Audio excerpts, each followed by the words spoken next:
कि आखिर एक टॉपर पढ़ता कैसे है, यानी एक टॉपर का स्टडी रूटीन क्या होता है, क्या वो टाइम टेबल बनाता है, कैसे टाइम टेबल को फॉलो करता है। हम तो टाइम टेबल बनाते हैं, हमसे फॉलो ही नहीं हो पाता, उसको भी जानेंगे। अगली प्रॉब्लम, क्या टॉपर्स डिस्ट्रैक्टेड होते हैं? हमारे साथ सबसे बड़ी प्रॉब्लम क्या है ना कि हम थोड़ी देर पढ़ाई करेंगे और उसके बाद क्या होगा, हमारा दिमाग इधर उधर चलने लगेगा। हम सोचेंगे थोड़ी देर मोबाइल फोन चला लेते हैं, हम डिस्ट्रैक्टेड होने लगते हैं, जिसकी वजह से हम पढ़ाई नहीं कर पाते। क्या टॉपर भी डिस्ट्रैक्टेड होते हैं? इसका आंसर है हाँ, बिल्कुल होते हैं।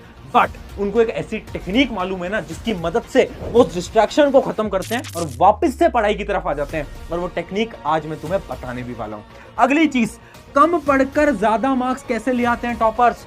वो लोग होते हैं ना जो कि थोड़ा बहुत पढ़ रहे हैं बट मार्क्स ज्यादा ला रहे हैं। आखिर वो ऐसा कैसे कर पा रहे हैं? इतनी सारी चीजों को अपने दिमाग के अंदर वो कैसे याद कर पा रहे हैं? हम तो पढ़ाई करते हैं और एग्जाम तक सारी चीजों को भूल जाते हैं। जैसे ही एग्जाम हॉल के अंदर पेपर हाथ में आता है तो कुछ भी याद नहीं आ रहा होता है ना ऐसा। बट टॉपर्स के साथ ऐसा नहीं होता। आखिर क्यों? क्योंकि उन्हें पढ़ने का तरीका पता है, जो कि आज मैं बताऊंगा। और आखिरी चीज, सेल्फ कॉन्फिडेंस। हर एक टॉपर के अंदर वो सेल्फ कॉन्फिडेंस कहां से आता है?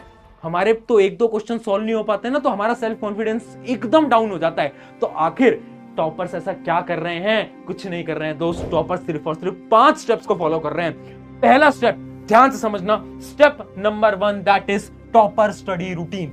टॉपर स्टडी रूटीन के बेसिकली 3 तरीके हैं, यानी 3 स्टेप्स हैं। सबसे पहला स्टेप है डोंट मेक टाइम टेबल। हाँ, तुम्हारे दिमाग में सवाल चलता है ना कि टाइम टेबल बनाएंगे, फिर वो टाइम टेबल फॉलो नहीं हो पाता, यही कर रहे हो ना। But toppers do not make time table. तो करना क्या है? आपका पहला स्टेप ये बोलता है डेली टारगेट्स बनाओ, सिर्फ और सिर्फ टारगेट्स बनाओ। आपको टाइम टेबल नहीं बनाना है, क्योंकि प्रॉब्लम क्या है ना, हम टाइम टेबल बनाते हैं, फिर हम देखते हैं कि 6 से 7 पढ़ेंगे, 8 से 9 पढ़ेंगे, 9 से 10 पढ़ेंगे, बट फिर क्या होता है कि 8 से 9 हम पढ़ नहीं पाते और हमारा पूरा का पूरा टाइम टेबल खत्म हो जाता है, खराब हो जाता है। अब से आप क्या करोगे, डेली जब भी आप सुबह सोकर उठ रहे हो ना, एक पेपर को हाथ में लो और ये सोचो आज आपके क्या क्या टारगेट्स हैं। लिखो सारे टारगेट्स को कि ठीक है यार, आज जो मेरा सबसे पहला टारगेट है वो मुझे एक चैप्टर करना है, ये मेरा दूसरा टारगेट है मुझे ये खत्म करना है, ये मेरा तीसरा टारगेट है मुझे ये खत्म करना है। अपने सारे के सारे टारगेट्स को लिख दो एक पेपर की तरफ, जो आपको आज करने हैं। और याद रखना, हमेशा स्टार्टिंग में टारगेट्स छोटे होने चाहिए। ऐसा नहीं कि तुम ये सोच रहे हो एक दिन के अंदर तुम 10 चैप्टर कर लोगे, पॉसिबल नहीं है। टारगेट्स हमेशा छोटे रखो, बट टारगेट्स लिखो। अब तुम टाइम टेबल नहीं बनाओगे, तुम्हें पता है कि मुझे दिन में 3 चैप्टर करने हैं, मतलब करने हैं। अब चाहे रात के 10 बज रहे हैं, 11 बज रहे हैं, 12 बज रहे हैं, फर्क नहीं पड़ता, तुम्हें इन तीनों टॉपिक्स को खत्म करना है। तो पहला स्टेप तो यह है डेली टारगेट बनाओ।